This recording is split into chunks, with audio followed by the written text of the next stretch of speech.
오늘 함께 나눌 하나님의 말씀은 구약성경 이사야 43장 18절부터 19절까지의 말씀입니다. 구약성경 이사야 43장 18절부터 19절까지 말씀입니다. 다 찾으셨으면 한 목소리로 함께 봉독하도록 하시겠습니다. 함께 읽습니다. 너희는 이전 일을 기억하지 말며 옛날 일을 생각하지 말라. 보라, 내가 새 일을 행하리니 이제 나타낼 것이라. 너희가 그것을 알지 못하겠느냐? 반드시 내가 강야의 길을, 사막에 강을 내리니. 아멘. 2025년 새해 첫 수요 기대에 오신 여러분을 진심으로 환영을 합니다. 새해가 되면 우리는 많은 계획과 결단을 세우며 새로운 출발을 다짐을 합니다. 건강을 위해서 다이어트나 운동을 시작하려는 분들도 있을 것이고, 또 영성의 어떤 회복을 위해서 성경 읽기와 어떤 기도의 시간을 정하려는 분들도 계실 것입니다. 그러나 우리가 계획한 대로 새해를 살아가려면 반드시 기억해야 될 것이 하나 있습니다. 아무리 거창한 계획을 세운다고 하더라도 과거의 어떤 습관이나 이 잘못된 이 행동을 바꾸지 않으면 이러한 계획들을 성공시키기가 힘들다라는 것이죠. 저는 작년에 세웠던 계획이 건강한 가장, 이 건강한 이 목회자가 되자였습니다. 제가 인생을 살아오면서 가장 최전성기 때의 몸이 언제였나 생각을 해보니까 군대를 막 다녀오고 나서 이 몸무게가 76kg였을 때, 그때 가장 뭔가 좀 다부져 보이고 건강하고 이렇게 좀 보기 좋은 그런 몸이었습니다. 제가 뭐 인바디나 이런 걸 체크를 해봐도 현재 저의 몸에 딱 맞는 몸무게가 76kg 이렇게 딱 뜨더라고요. 그 새해는 이 76kg를 목표로 운동을 끊어서 이 새벽 기도를 마치면 늘 푸른 전당에 가서 이제 헬스도 하고 이렇게 수영도 했습니다. 그렇게 하니까 몸무게가 한 달 만에 무려 6kg나 감량이 된 겁니다. 드디어 목표했던 몸무게까지 이제 4kg 가량 딱 남아 있었는데, 그때 제가 좀 방심을 했습니다. 운동하는 사람들이 입에 대어서도 안 되고 절대 바라봐서도 안 되는 이 운동하는 자들의 어떤 선악과와 같은 것이 있는데, 그것이 혹시 뭔지 아십니까? 바로 라면입니다. 제가 운동을 하면서도 이 라면을 좀 멀리하고 좀 절제하고 안 먹었는데, 이 몸무게가 한 6kg가량 빠지고 나니까 그냥 뭐 라면 한 그릇 먹고 또 열심히 뭐 운동하면 되지 뭐 하고 생각을 했는데, 이 절제하고 있다 이 라면을 딱 먹으니까 아는 맛이 무섭다고 이 굉장히 맛있는 겁니다. 그래서 평소에도 원래 이 돼지국밥 다음으로 라면을 제가 좋아를 하는데, 이 라면에 입에 들어오고 나니까 이게 그때부터 절제가 안 되기 시작하는 겁니다. 결국에는 라면을 먹으면서 이제 같이 운동을 겸해서 하니까 뭐 건강한 가장, 건강한 목회자가 아니라 건강한 돼지가 그냥 되었습니다. 이처럼 과거에 좋지 않은 습관들을 그대로 이렇게 버려두고 뭔가 새로운 것을 계획을 하면은 그것은 실패할 경우가 많습니다. 오늘 본문에서도 하나님은 이스라엘 백성들 향해서 이 새해를 행할 것인데, 그 전에 정리해야 될 이스라엘 백성들의 어떤 과거의 모습들이 있음을 말씀해 주고 있습니다. 우리 18절 말씀을 다시 한 번 더 한 목소리로 함께 읽었으면 좋겠습니다. 함께 읽겠습니다. 너희는 이전 일을 기억하지 말며 옛날 일을 생각하지 말라. 하나님께서 이스라엘 백성들을 향해서 기억하지 말라고 하는 이전 일과 옛날 일은 무엇을 말씀하고 있는 걸까요? 첫 번째로는 바로 과거의 은혜, 과거의 신앙에 머물러 있는 것에 대해서 말씀을 하고 있는 것입니다. 오늘 이 본문이 쓰여져 있는 해당 본문 배경은 이스라엘 백성들이 바벨론에서 이 포로 생활을 하고 있는 그 시대를 배경으로 하고 있습니다. 이 바벨론의 포로 생활, 마치 구약 시대의 어떤 시대와 좀 유사합니까? 어떤 시대가 떠오르시나요? 포로 생활하면은 출애굽, 애굽에서 노예하던 그 시대가 떠오르시죠. 바벨론에서의 포로 생활하던 수많은 사람들이 자신들의 어떤 입장과 비슷했던 그 애굽 시대의 그 생활들을 기억하고, 또 그때 임했던 하나님의 은혜를 기억하며 이들이 늘 이 출애굽 시대에 역사했던 그 하나님, 또 또 그 시기를 항상 기대하고 사모하고 그 시대를 바라보며 이들이 살아갔던 것입니다.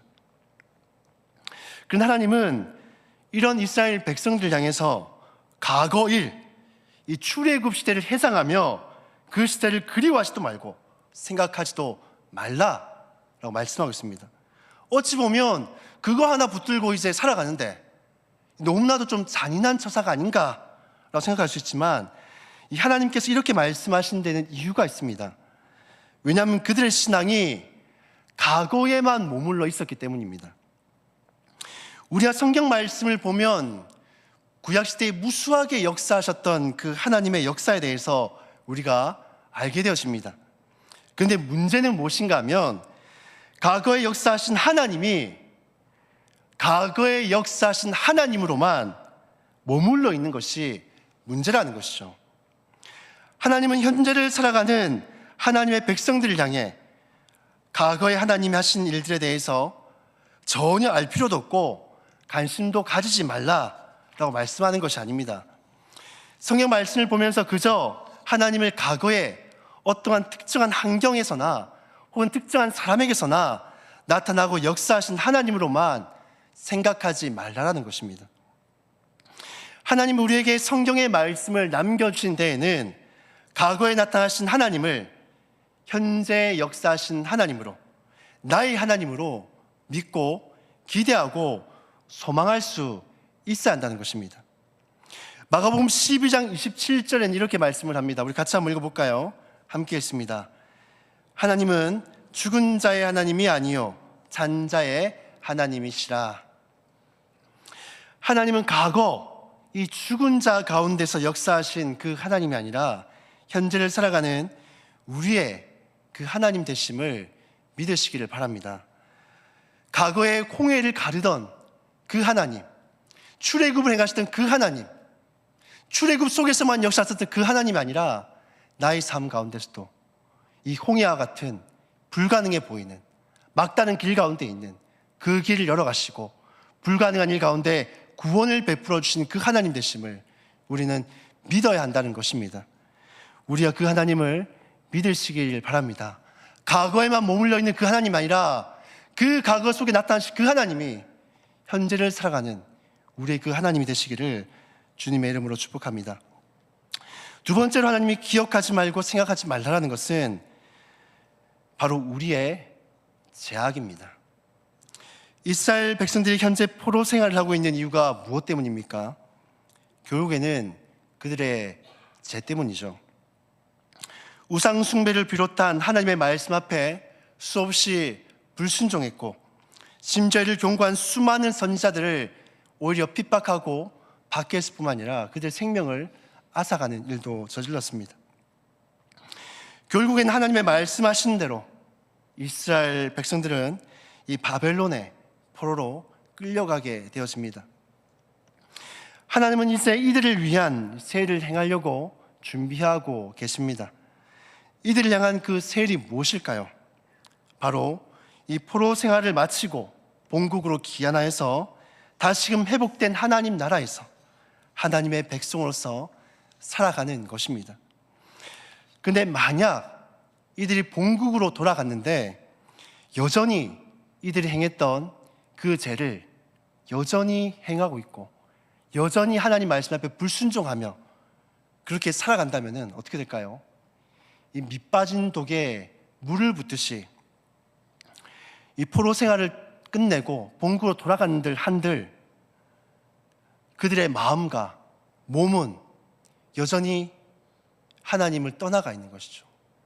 껍데기만 예루살렘에 있고 그들의 몸과 마음은 하나님을 떠나가 있는 그런 상태인 것입니다. 그래서 하나님은 과거 그들을 넘어뜨렸던 그 죄악에 대해서도 기억하지도 말고 생각하지도 말라라고 말씀하고 있는 겁니다.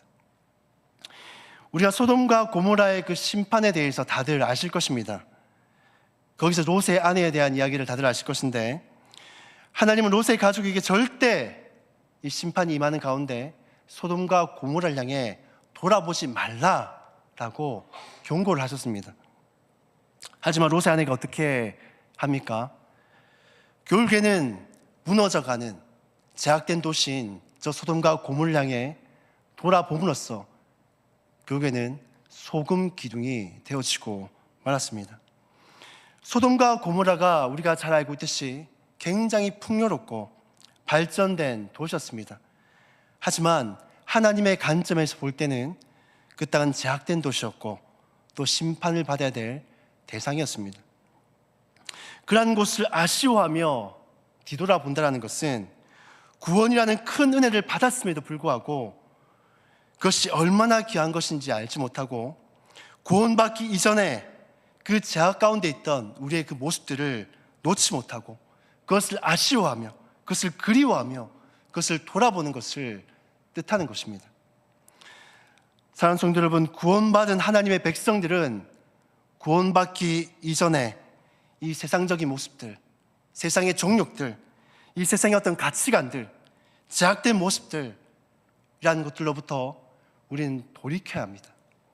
여전히 구원받기 이전의 그 모습들을 바라보고 기억하며 생각하는 것이 아니라 우리는 아예 그것들을 돌아보아서는 안 되고 생각해서도 안 되고 이제는 구원받은 백성답게 거룩한 삶을 우리는 살아가야 하는 것입니다.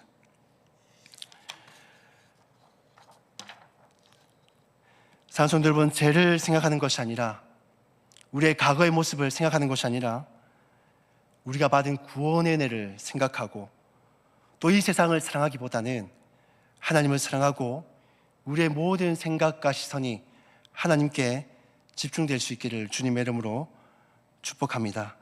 여전히 우리가 세상 구원받았음에도 불구하고 여전히 죄를 사랑하는 마음이 있다면 또 세상적인 가치관으로 살아가는 그런 모습들이 있다면 그것으로부터 우리의 마음을 돌이키시기를 주님의 이름으로 축복합니다.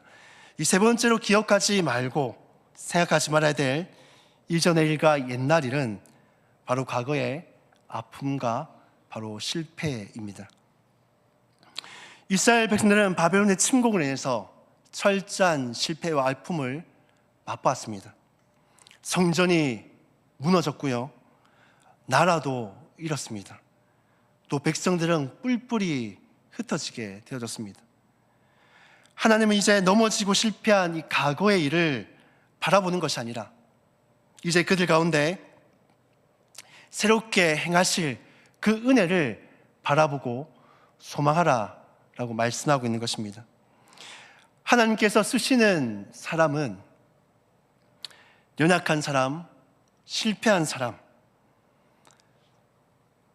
또 쓰러지고 넘어진 사람, 이러한 사람을 우리가 볼 때는 이러한 사람들을 쓰시지 못할 거야 하라 생각하지만 하나님은 오히려 이러한 사람들을 사용하십니다. 다만 그저 실패한 사람, 넘어진 사람, 아픔을 경험한 사람, 그러한 사람들이 아니라 그럼에도 불구하고 그 가운데서 자신의 연약함을 바라보는 것이 아니라 자신의 실패한 모습들을 바라보는 것이 아니라 자신을 새롭게 하시고 회복시키시고 사용하실 그 하나님께 바라보고 그 하나님께 나아가는 그러한 사람들을 사용하신다는 것입니다.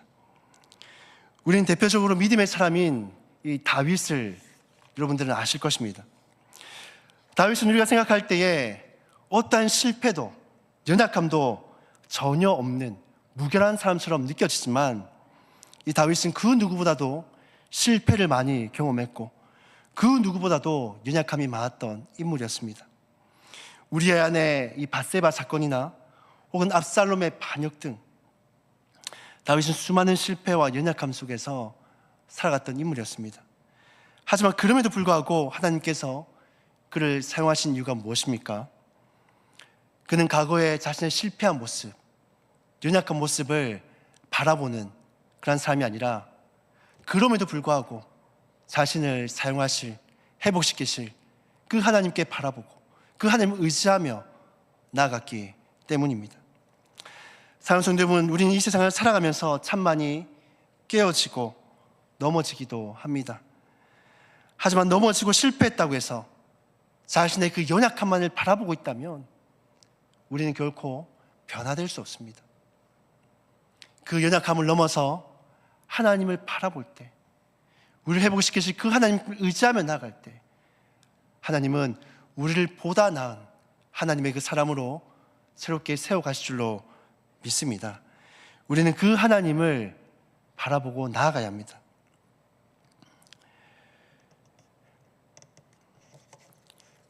이제 하나님은 과거의 일을, 옛날 일을 기억하지 않고 바라보지 않고 하나님을 바라보고 하나님을 의지하고 나아가는 자들을 향해서 이렇게 말씀을 하십니다. 우리 19절 말씀을 함께 읽도록 하시겠습니다. 19절 함께 읽겠습니다. 보라, 내가 새 일을 행하리니 이제 나타낼 것이라. 너희가 그것을 알지 못하겠느냐. 반드시 내가 강야의 길을 사막의 강을 내리니. 19절 하나님은 보라라고 아주 강하게 말씀을 하십니다. 보라라는 말은 지금 나를 주목하라라는 것입니다. 너의 모든 시선과 너의 모든 마음을 나에게 집중하고 주목해서 바라보라라는 것입니다. 왜냐하면 이제 내가 너를 위해서 새 일을 행할 것이기 때문이라고 말씀합니다. 하나님께서 행하실 그 새 일이라는 것은 우리의 생각과 우리의 기준을 벗어나는 그러한 일들입니다. 예를 들어서 뭐라고 말씀합니까? 강야의 길을 만드시고 사막에 강을 내신다라고 말씀합니다. 우리의 상식적으로는 이것이 이해가 됩니까? 강야의 길을 만드는 것, 또 사막의 강을 만드는 것, 이것이 우리의 인간적인 능력으로, 우리의 이성적인 어떤 생각으로 이것이 가능한 일입니까? 이것은 불가능한 일이죠. 하지만 그럼에도 불구하고 불가능해 보이는 일이라 할지라도 우리의 그 삶 가운데 새 일을 행하시겠다라고 약속하고 말씀하고 있는 것입니다. 그러니 너희는 새 일을 행할 그 하나님을 온전히 집중하고 바라보라 라고 말씀하고 있는 겁니다.